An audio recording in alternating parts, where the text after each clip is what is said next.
for me as the actor, yeah, for sure. But I think Michaela's so good at masking that you it kind of sneaks out a little bit, but then the mask is back up because that's literally her cousin's wife. Yeah, for me personally, she was like obsessed from the get-go.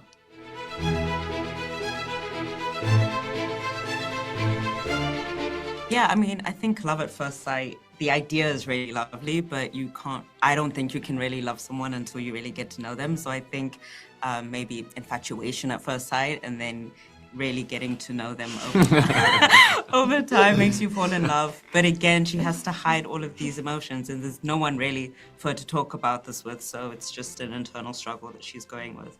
But yeah, it definitely grows over time. And even when she is, I think, frustrated with Fran, like at the very bottom, there's always love there.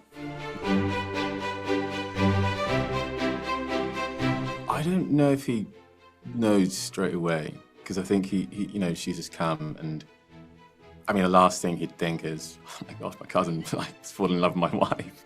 But I think I think myself and Michaela have spoken about. Especially when I told her that I'm going to get married and, the news about that. And, I was like, what about you? And I think we've had conversations around that, about her life and her love life and what's going on there. But yeah, I don't think I would have ever sort of noticed or clocked her sort of, inclinations.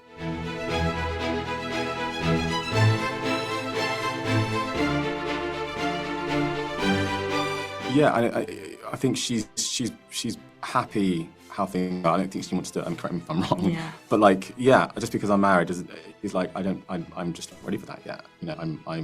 It's nice, it's great when it comes, but I'm just not, I want to sort of live my life. Correct me if I'm wrong. But yeah, so when Fran, it's such a lovely thing that she tries to do. But also I'm like, I don't think she would like that because I don't think she wants that right now. But yeah, and it's quite clear that she's not, so.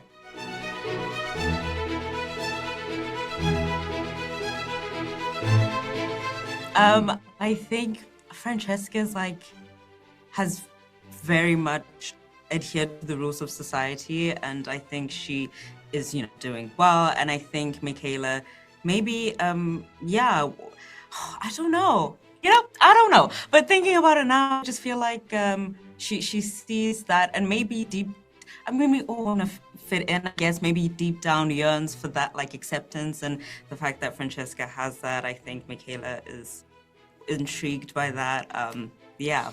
I think that Michaela's extroverted and that is who she is, but I also think that there is stuff that Francesca can see, let's strip some of that away.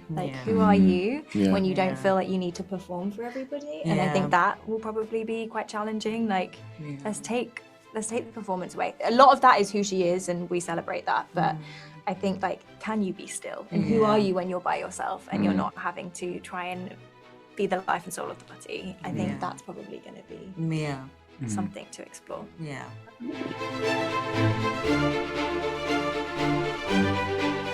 Yeah, I mean, I remember in the script, I think the word primal was used. I think there is an instinctive thing there.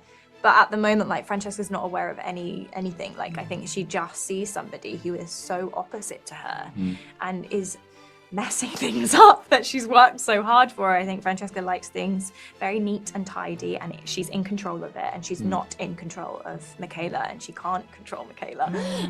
And yeah, I think that opposites can attract, and I think there's elements of Michaela that Francesca's I wish I could be more like that. So you're naturally wow, and also it's that it's quite confronting. I think it's both all the time. I think Michaela also really admires Francesca's stability, and her just groundedness. And yeah, I think you're so right. I think she does crave that and would love to have that. Of course she would, to settle down and be in love. And it's just the rules of the time at this time really didn't allow for that. So it is quite challenging for her.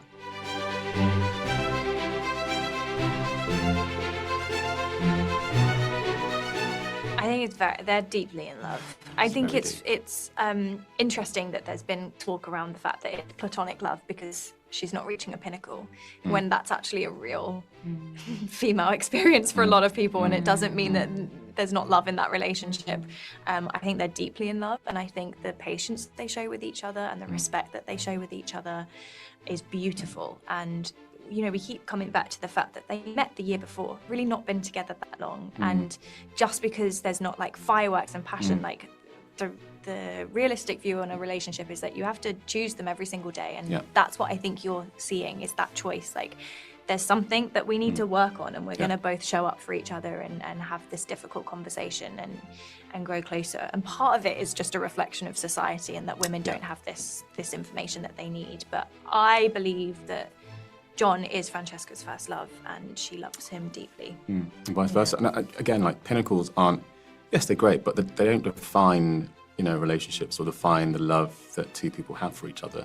And one of the things that John asks her when it doesn't quite happen was, you know, how did it make you feel? And she was like, tingly, or was like lovely feet, warm. And it's like, and that's the most important thing. It's not about sort of the pinnacle as a whole. It's about, you know, going through that journey together, and it's a delicate journey, and I think John and Fran go through that quite nicely. What's the analogy that you have? I feel like that's like the perfect, the metaphor. Do the metaphor thing.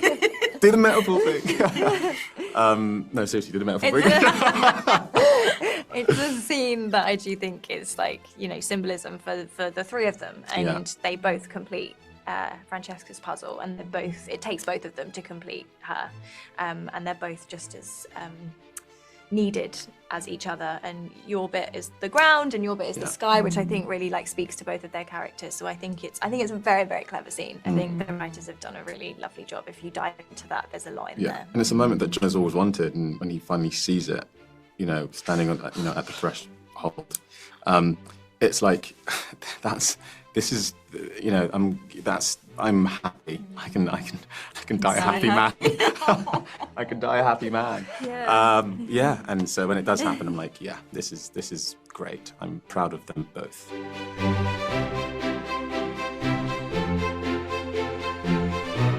Every time I'm reminded of I know. it's just like, damn. People are really hurt by that.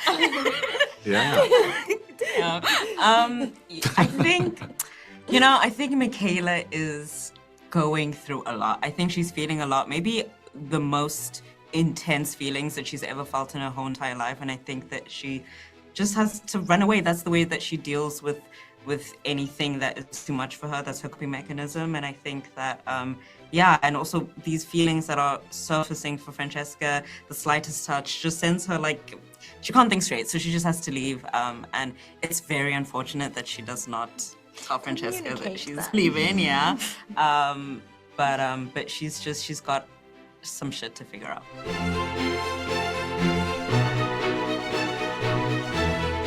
I don't know, I think that was sort of, sorry, but the nail in the coffin. I didn't know how else to say that, I'm so sorry. She's been through so much at that point, and I think that was sort of her last bit of strength was going to be Michaela, which is a horrendous amount of pressure to put on one person. So I hope that Francesca can also be understanding that, you know, Michaela's also grieving. It's not just about her grief, it's about both of their grief, and people go through that differently. So I hope that there is understanding from both of them, but I do think it should be acknowledged. Like, you know, if we were friends, why did you? We got some things to work out, definitely.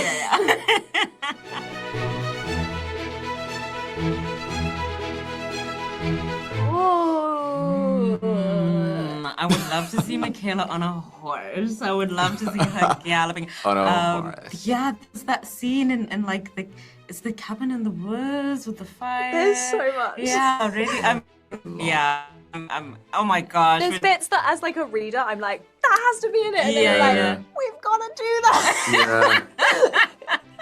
Yeah. I wonder if she'll get malaria. Yeah, I'm just looking forward to a lot of it and to see what's in there.